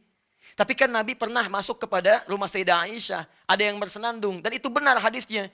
Bagaimana pendapat Anda? Oh, kalau itu dikecualikan. Kalau itu dikecualikan, boleh dalam konteks itu saja. Akhirnya yang tadinya haram turun sedikit. Haram kecuali. Sama kalau mau dibawa ke konteks kekinian, haram, gak bisa, mutlak itu haramnya. Tapi tiba-tiba ketika sedang sholat, tang ting tung ting, tang ting tung, tang ting tung ting, tang ting tung, handphonenya bunyi. Dan itu musik. Itu musik. Oh, kecuali handphone. Misal ya. Baik. Muncul turunan di sini. Fokus baik-baik. Fokus. Kita sedang membahas persoalan. Maka disinilah kemudian muncullah kecuali-kecuali di sini. Apa pengecualiannya? Dalam bab nikah boleh. Itu pun diikat dengan hal-hal yang tidak banyak yang melalaikannya. Boleh dalam bab nikah. Sepanjang musiknya tidak terlampau berlebihan, bahkan disyaratkan rebana saja. Selain rebana, nggak boleh. Atau akapela saja. Jadi yang pakai piano tetap haram. Yang pakai gitar tetap haram. Yang boleh pakai rebana saja. Nah, jadi kalau Anda ikut golongan seperti ini, jangan heran kalau kemudian ke pernikahan yang ada cuma rebana. Ya, atau misalnya menggunakan akapela, tidak menggunakan piano dan sebagainya. Maka ini yang dimaksudkan barangkali mengambil hukum yang pertama. Dan Anda tidak harus mencelanya. Karena kita menghormati perbedaan. Tidak ada masalah. Kalau Anda berpegang pada yang ini, karena tujuannya baik, tidak ada masalah. Jangan dicela. Karena mereka saya ingin berhati-hati. Yang ingin saya kerjakan yang ini saja. Yang ini saya takut salah. Takut salahnya menjadikan mereka mengambil sesuatu yang mereka pahami dengan baik. Jelas? Satu. Baik. Kemudian, golongan yang ini tidak sependapat. Kita bandingkan. Mari kita lihat. Anda menyebutkan haram mutlak. Tapi pakai kecuali. Setiap yang haram mutlak kalau dikecualikan, itu pasti haramnya haram pada zatnya. Pada asalnya sudah haram. Lihat baik-baik. Misal, babi apa hukumnya? Haram. Ada kecualinya enggak? Oh, kata siapa? Ada kecualinya. Buka Quran surah kelima ayat ketiga. Buka Quran surah kedua Al-Baqarah ayat 173-nya. Ada pengecualiannya. Kecuali kalau sedang terpaksa. Terpaksa. Misal, Anda pergi ke Cina. Di Cina misalnya nggak ada makanan di tempat Anda datang, tidak ada makanan yang halal sama sekali. Kalau Anda nggak makan, Anda bisa meninggal. Yang ada cuma babi. Kalau tidak makan, Anda meninggal. Boleh makan babi? Tidak besar begitu, bagaimana babi besar dimakan? Tidak. Potong dulu, kemudian ambil dagingnya, masak dulu, dan makanlah kemudian secukupnya yang membuat hilang lapar Anda. Makan babi besar begitu. Nah, jadi babi, hukum asal dari babi itu haram. Asalnya haram mutlak. Dikecualikannya kalau sedang darurat. Jadi semua yang haram mutlak itu kalau dikecualikan saat darurat saja. Kalau tidak darurat, dia tidak halal. Tetap haram. Sekarang, mohon maaf, fokus ini. Mana dalil yang mengatakan kalau pernikahan itu darurat? Asal pernikahan itu bukan darurat. Bapak, saya mohon izin, besok saya menikah, Pak. Kenapa? Darurat. Oh, tidak ada. Nikah itu bahkan hukumnya sunnah asalnya. Ada yang menyebut mubah. Nggak ada orang mengatakan hukum darurat. Di hukum nikah itu beda dengan hukum makan babi. Kalau yang tadi itu darurat sifatnya, kalau nggak makan saya meninggal. Tapi kalau nikah kan lain. Hukum asalnya bukan haram bahkan. Jadi nggak bisa hukum yang mubah, hukum yang sunnah itu dijadikan darurat untuk menepikan yang haram. Jadi kiasnya nggak sama di sini. Ada kekurangan dalam hukum di sini. Ada yang tidak tepat di sini.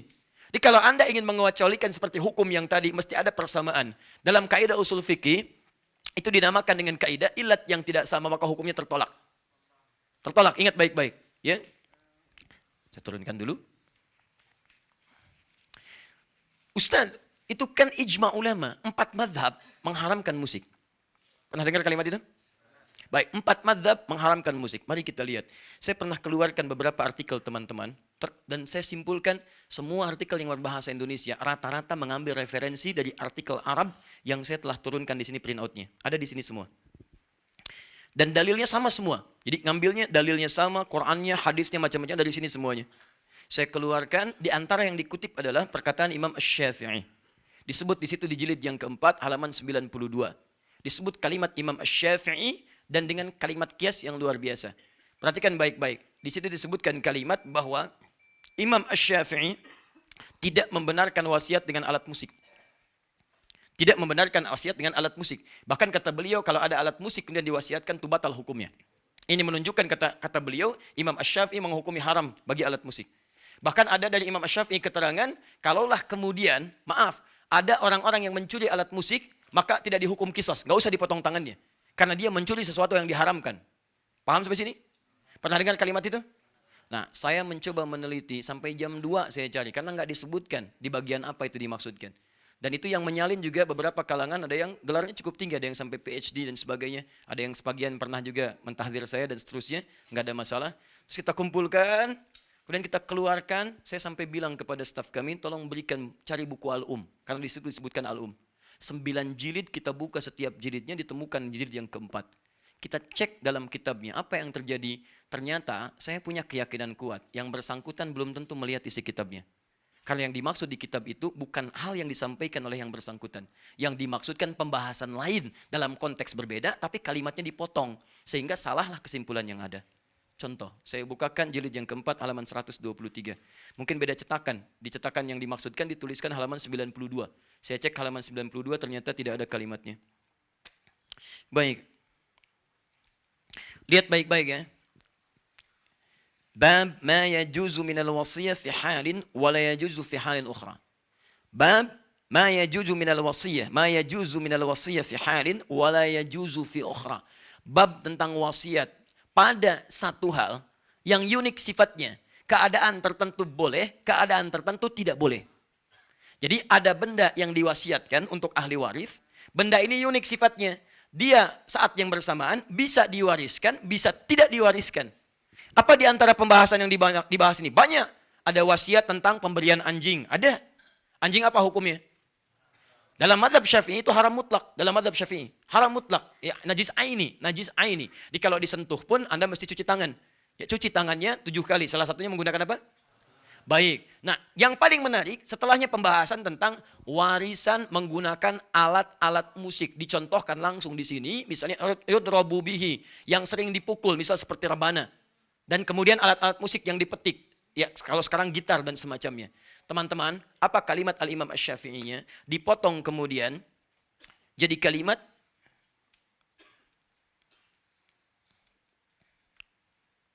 wa illam yasluh illa lidarbi lam tajuz 'indi.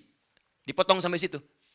Dan kalau wasiat tentang alat musik itu hanya dimaksudkan untuk alat pukul, alat musik saja, maka wasiat itu tidak boleh menurut saya, batal. Teruskan, disambung lagi kemudian. Wa in kana la yasluhu illa lidarbi batalat 'indil wasiyah wa hakadzal qaul fil mazamir kulliha.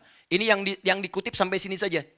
Yang dikutip sampai sini saja. Lihat kalimatnya. Fa in kanat lahu wa in kana la yasluhu illa lidarbi batalat 'indil wasiyah. Kalau wasiat itu dimaksudkan alat musik yang biasa dipukul, kalau terjemahannya dipotong, maka maknanya berubah. Kalau yang diwasiatkan itu adalah alat musik yang biasa dipukul, maka menurut saya hukumnya batal wasiat, kata Imam Asy-Syafi'i.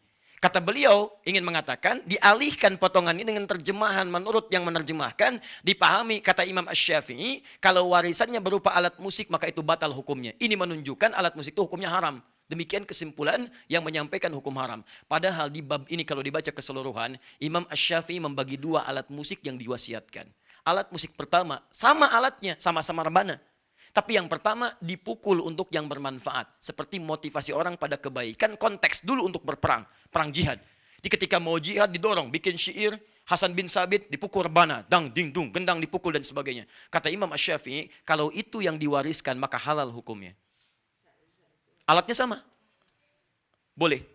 Tapi kalau yang diwasiatkan ke ahli waris, diwasiatkan kemudian, atau menjadi warisan, hanya alat musik yang digunakan untuk yang lahun saja yang ini.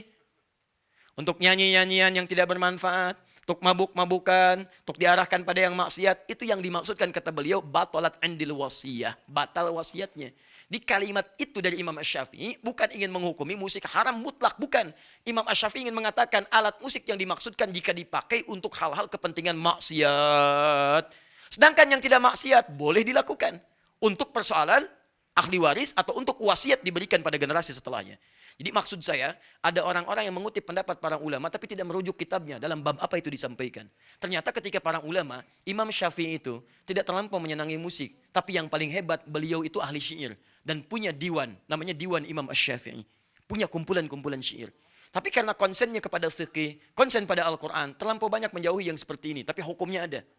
Di teman-teman, kalau Anda melihat para ulama mengatakan misalnya kalimat-kalimat, kami jauhi musik, kami tinggalkan musik, munculkan hadis-hadis yang tadi, pada umumnya walaupun mereka punya syair dan sebagainya, itu karena kebiasaan mereka dekat dengan Al-Quran dan dekat dengan hadis. Dan orang-orang ahli Quran tidak akan bertemu frekuensi Quran dengan frekuensi musik. Ya, kalau saya pribadi, misalnya kalau Anda tanyakan, kalau saya pribadi, saya tidak terlampau menyukai musik. Karena ketika seorang dekat dengan musik, itu tidak akan sejalan dengan Qurannya. Walaupun musiknya ada maslahatnya. Makanya silahkan cek, Anda senang musik agak kesulitan menghafal Quran. Karena frekuensinya tidak sama di situ. Tapi bukan berarti menjadikan musik mutlak haram, bukan. Karena ada bagian-bagian tertentu yang dibenarkan oleh Al-Quran. Apa itu? Ada orang yang memang bakatnya ada di situ. Bakatnya di situ. Dia mudah sekali membuat lirik. Dia mudah sekali memainkan irama dan sebagainya. Kata Quran, dipakai yang maksiat. Kenapa tidak dipakai yang halal-halal?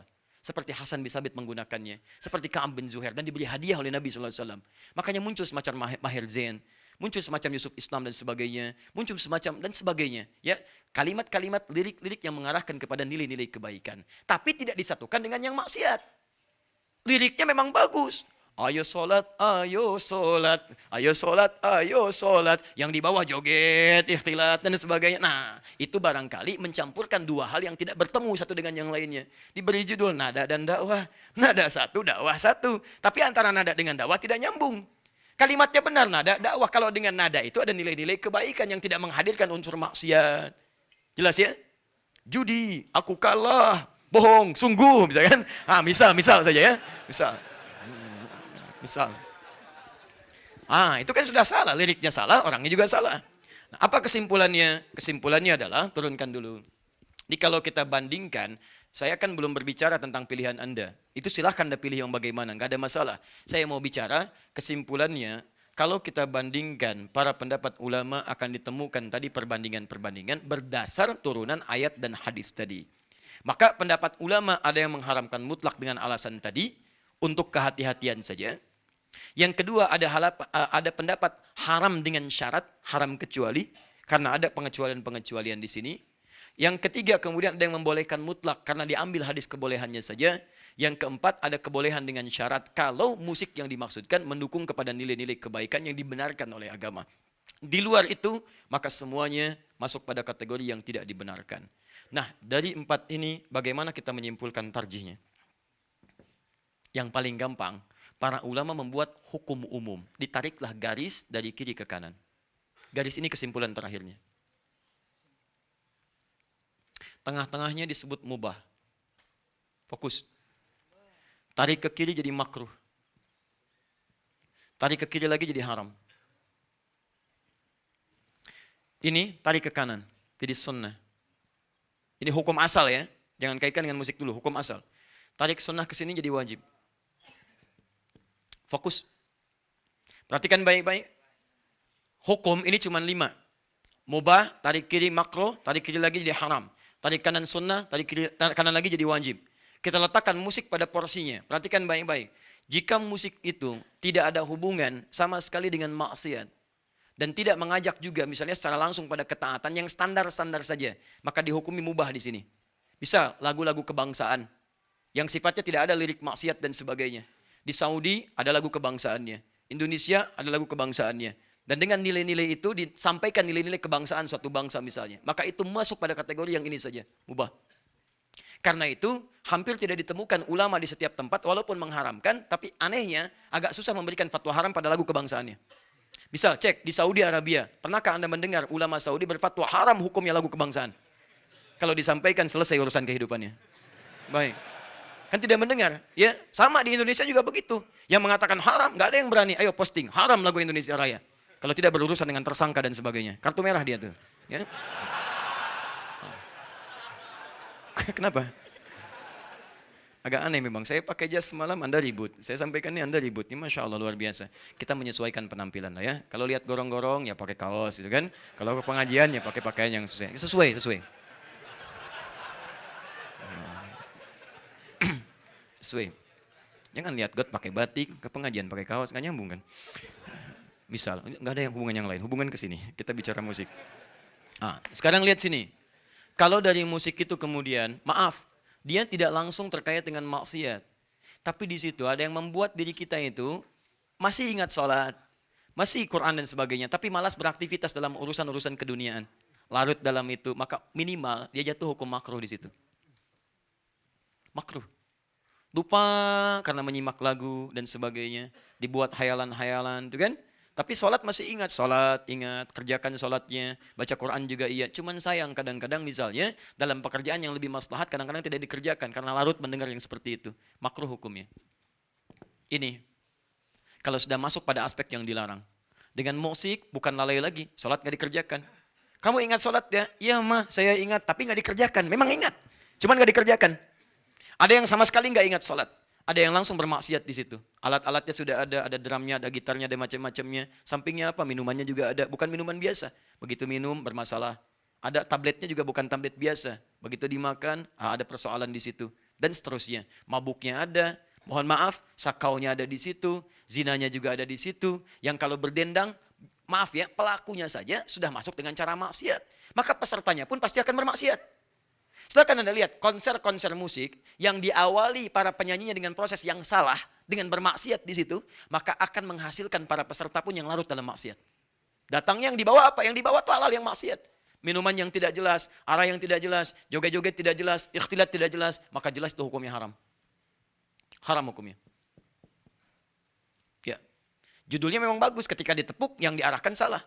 Ya, maaf, saya tidak harus sebutkan itu kan, nanti jadi masalah lagi. Misal, itu dipahami saja. Tapi kalau kemudian dari situ ada nilai-nilai kebaikan yang dibawa bahkan mengarahkan pada nilai-nilai agama. Yang memang di situ domainnya dia. Di situ bakatnya, hidupnya di situ. Siapa contohnya? Jangan ambil contoh sekarang, ambil contoh di masa Nabi namanya Hasan bin Thabit. Hasan bin Thabit bahkan langsung dipuji oleh Nabi SAW. Bahkan dinantikan syairnya. Begitu ada yang mencela, Hasan tampil membela Nabi SAW dengan syairnya. Bahkan di situ dibutuhkan syairnya Hasan untuk membela nilai-nilai Islam. Karena konteksnya sangat dibutuhkan. Naik hukumnya bukan sekedar mubah, ada nilai sunnah di situ. Karena golongan-golongan itu tidak bisa mendengar yang lain kecuali syair. Bahkan bisa jatuh pada hukum yang sangat luar biasa, walaupun ini jarang, sangat jarang. Bisa masuk pada kategori wajib, kalau memang itu jadi wasilah satu-satunya untuk memahamkan orang tentang Islam. Contoh, saya bertemu dengan Profesor Silmi, Hamid As-Silmi. Beliau dari Kanada. Tidak sedikit orang Kanada masuk Islam, karena mendengar lirik-lirik keislaman. Karena memang dunianya di situ.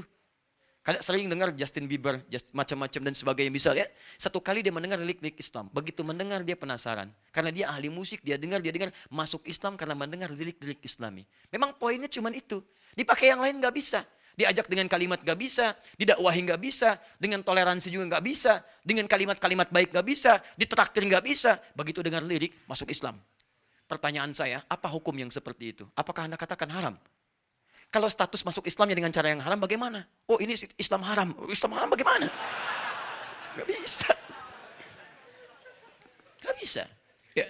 Maka dari situ, jangan cepat menyimpulkan sesuatu, apalagi pada hal yang tidak Anda ketahui. Ulama saja berbeda pendapat dengan orientasinya, tapi masih memberikan ruang pada yang lainnya. Dan yang paling luar biasa adalah, ketika Anda ingin menulis sesuatu, coba lihat dulu referensinya. Sehingga bisa ada kesimpulan yang paripurna di sini. Jangan asal dikeluarkan kalimat. Sehingga membuat kemudian orang-orang jadi bingung dengan apa yang kita sampaikan. Karena situ, silahkan Anda lihat di sini sikapi dengan baik. Dan ulama sepakat di sini. Jika alat-alat yang digunakan untuk maslahat bahkan mubah itu. Misal, peraga-peraga untuk anak TK, anak-anak SD. Bukankah orang-orang sekarang mengajarkan, maaf, baca Quran, baca kalimat-kalimat hijaiyah dengan menggunakan nyanyian? Alif, ba, ta, tha, jim, ha, kha. Nyanyian bukan? Ada musiknya enggak? Ada iramanya enggak? Ada. Lalu Anda katakan, haram. Masya Allah, bagaimana? Dan dunia anak berbeda dengan dunia orang dewasa. Silahkan tanyakan pada pakar anak-anak. Akan lain. Psikologi mereka lain. Senang mendengar ada yang iramanya. Senang melihat sesuatunya. Makanya ketika diberikan sesuatu dengan pendidikan yang tadi, cepat mereka. Karena itulah dulu orang-orang mengajarkan anak-anak itu salah satunya dengan irama-irama yang diambil dari teori-teori musik. Tapi dialihkan kepada konteks pelajaran. Bukan musik-musik maksiat. Rumusnya tetap 16 rumus disebut dengan bahar. Formulanya sama, tapi dialihkan bentuknya. Contoh, jadilah Alfiyah Ibnu Malik. Alfiyah sampai sekarang dipelajari di pesantren. Semua pesantren, bahkan pesantren Salafi mempelajari Alfiyah. Tapi tidak ada satupun ulama salaf yang mengatakan Alfiyah haram. Kenapa? Karena nilainya pada pendidikan, nilai-nilai bahasa Arab. Padahal Alfiyah itu disusun dengan syair. Rumusnya rajaz, dan di situ ada iramanya. Kalamuna lafzun mufidun kastaqim wasmun wa fi'lun thumma harfunil kalim wahiduhu kalimatun wal qawlu am wa kalimatun biha kalamun qad yu'am bil jarri wat tanwini wan nida wa al wa musnadin lil ismi tamyizun hasal bitafa'alti atat wa ya if'ali wa nunik balan nafi'un jali. Ada iramanya, ada qafiyahnya, tapi tidak ada satupun yang mengatakan haram. Tidak. Kenapa? Karena nilai-nilai tadi dialihkan pada hal-hal yang bermanfaat dalam kehidupan. Ada alfiyah ilmu hadis pakai syair, ada alfiyah ilmu Quran pakai syair. Tapi menariknya, tidak ada satupun ulama mengatakan alfiyah hadis haram. Alfiyah syair, alfiyah Quran haram. Tidak ada. Alfiyah Quran itu bukan Qurannya, tapi syair-syair untuk memahami ilmu-ilmu Al-Quran. Teman-teman, hadir. Yang jadi masalah, ketika Quran ditinggalkan, hadis ditinggalkan, dibawalah notasi-notasi itu pada keperluan maksiat lagi. Disusun alat-alatnya. Karena kebanyakan dipakai maksiat, akhirnya orang umumnya memahami. Kalau ada alat itu lekat dengan maksiat, akhirnya umumnya cenderung untuk menjauhinya. Muncul rumusan, gak ada masalah. CDF, GABC, GABC, DFIS G, DBC, ABCIS D, ABCIS D, FIS A, FIS A, BCIS D, E, BCIS D, E, FIS AIS B, FIS AIS B, CIS AIS FIS. Jadi gitar, kunci A, kunci B, kunci C, ya, kunci G, kunci F, dan sebagainya. Ditarik kemudian ke notasi ke piano, ada do, re, mi, fa, sol, la, si, do. Asalnya dari mana? Dari bahasa Arab. Dal, ro, mim, fa, sol, lam, do, re, mi, fa, sol, la, si, do. Dal, ro, mim, fa, sod, lam, dal. Ya, dal, ro, mim, fa, sol, lam, dal. Ya, sod, do, re, mi, fa, sol, la, si, do. Betul. Saya tidak bercanda. Kalau Anda cari ini asalnya, ini semua dari notasi-notasi dari ilmu syair asalnya. Ditarik dan yang menemukan ini orang Islam. Sekali lagi, Anda coba main lah. Kalau ada rezeki, main ke Melbourne. Ya. Tahu Melbourne? Lampu merah, senuan dikit. Anda masuk ke Melbourne, main ke Islamic Museum. Jadi kalau kita datang, ini posisinya di sini. Anda datang dari sini nih. Lewat sini. Ini nggak bisa parkir di sini, nanti diusir warga. Anda ke sini. Ini ada parkiran di sini. Parkirannya cukup luas. Anda masuk dari pintu belakangnya ke sini. Di sini ada tukang kebab. Di sini ada pelayan perempuan, ya. Belum nikah, masih ada peluang. Nih, tuh orang. Masuk sini. Ini tangga ke atas. Anda jangan naik tangga, lurus ke sini aja. Nah, di ruangan ini nanti ada Hazanah Islamic Gallery. Disitulah teman-teman Anda akan temukan bagaimana terkumpul hasil peninggalan orang Islam, karya-karya orang Islam. Di antaranya apa? Ada karya tentang prototipe pesawat Abbas bin Firnas. Di atasnya langsung diberikan gambarannya. Ada karya-karya Avicenna dan ada karya-karya disebutkan catur di situ ada. Kemudian alat musik Islam disebutnya alat musik Islam. Imam Azif ada pada zaman dulu dan ditemukan notasi termasuk catur. Papan caturnya ada. Syatranj itu ditemukannya oleh siapa? Orang Persia, kemudian diberikan notasi dari orang Islam. Raja dari kata Malik, ya. Kemudian ada patih lagi di situ, ada kemudian kuncung, ya, dan itu ada istilah-istilahnya, betul, ya kan? Gini, kuncung galanya lurus gini, ada yang seperti ini, ada yang putih, ada yang hitam kan? Baik yang putih lurus begini, yang hitam begini, nggak bisa lurus dia, bering aja begini, ya. Jadi kalau ada orang jalannya miring, kuncung, ya, bisa. Ya, termasuk di sini ada notasi tadi do re mi fa sol la si do dari mana diambilnya. Anda bisa foto itu.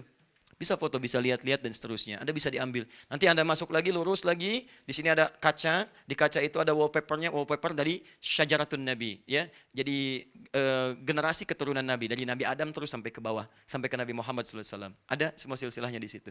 Bisa diturunkan. Nah, jadi maksud saya adalah, ayo coba kita luaskan wawasan dan kesimpulan terakhirnya adalah tarjihnya. Mana yang terkuat di antara ini? Selalu yang paling kuat itu yang pertengahan.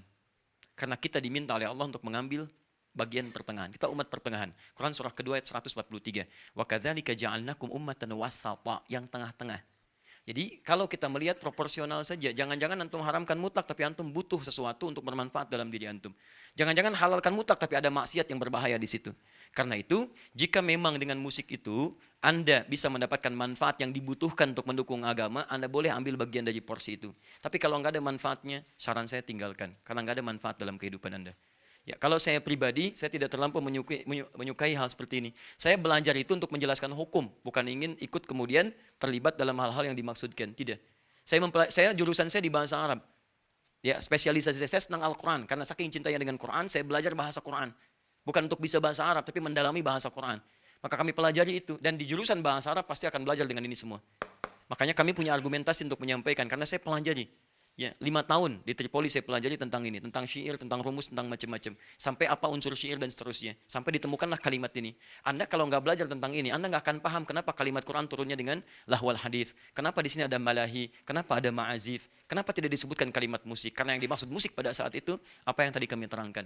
Bukan berarti jadi otoritatif, bukan. Ada juga yang lain yang mungkin punya pendapat. Yang penting kita saling menghormati. Yang salah itu adalah yang terlalu fanatis dengan pendapatnya dan menjadikan perpecahan dalam kehidupan. Anda boleh punya pilihan, tapi tidak harus memaksakan pilihan Anda pada orang lain. Tetap kita sama-sama, Anda pakai kaos, orang lain pakai kaos. Bukan berarti kaos Anda harus dipakai kaos orang lain. Tidak harus ukuran Anda dipakai ukuran orang lain. Saya ukurannya misalnya M, tuh kan? Ini mungkin XL.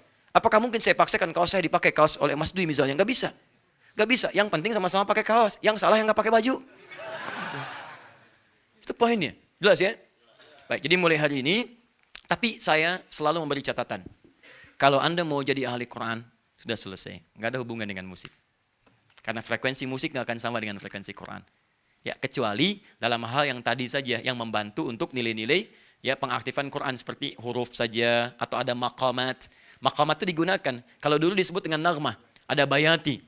Bayati, ya, ada ras misalnya kan. Aratayran alal ghusni yunadi Ar-Rahman. Nah, itu diterapkan ke surat Ar-Rahman. Suka ada itu. Ada ras, ada bayati, ada hijaz, ya, dan seterusnya. Kalau saya nggak terlalu pandai itu. Ya, kalau kami hanya mendalami bacaan-bacaan, murattal, kemudian menghafal dan sebagainya. Mungkin ada yang mujawwadah. Itu yang dihadirkan di MTQ dan seterusnya. Itu nggak ada masalah. Tapi kalau hal-hal yang sifatnya yang tidak bermanfaat, saran saya tinggalkan. Karena itu nggak ada manfaat dalam kehidupan kita. Sepakat sampai sini? Sepakat. Nah udah, kalau sudah sepakat, saya sampaikan jelas. Paham sekarang? Jadi apa hukum musik? Masya Allah. Satu bilang mubah, satu bilang haram, satu bilang ini, Masya Allah. Nanti kesimpulan terakhirnya, apa hukum musik? Relatif. Kita berjumpa lagi insya Allah di pertemuan berikut. Saya izin menyampaikan pengumuman. Pertama, alhamdulillah ada beberapa yang sudah kita diskusikan untuk membuat keadaan kita lebih baik, dekat dengan Allah, berkontribusi positif bagi bangsa kita, dan insya Allah menjadi generasi yang terbaik untuk ke depan.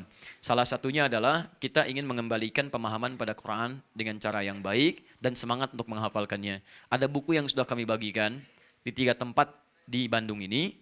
Ya, bukunya Muslim Zaman Now, hafal Quran dalam 30 hari. Itu baru kita bagikan. Kajian buku itu Anda bisa simak di Akhir TV atau bisa ke Bekasi tiap malam Jumat. Ba'da maghrib sampai ba'da isya. Itu membahas tentang isi buku itu. Ya, cuman saya berikan Anda peringatan sebentar. Itu buku ditulis kurang lebih dalam 2 hari lah. Ya. Kemudian persoalannya nanti dicetak dia dengan 3 tempat cetakan yang berbeda dengan komputerisasi yang tidak sama. Saya punya keyakinan di bagian mushaf yang belakang itu di situ ada lompatan-lompatan, mungkin ada yang tidak sama.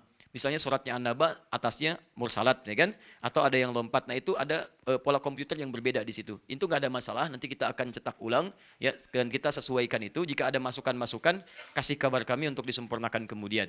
Tapi poinnya adalah nanti setelah buku itu ada, insya Allah setiap taklim kita akan ada simulasi untuk menghafal Quran di setiap tempat yang saya ajarkan.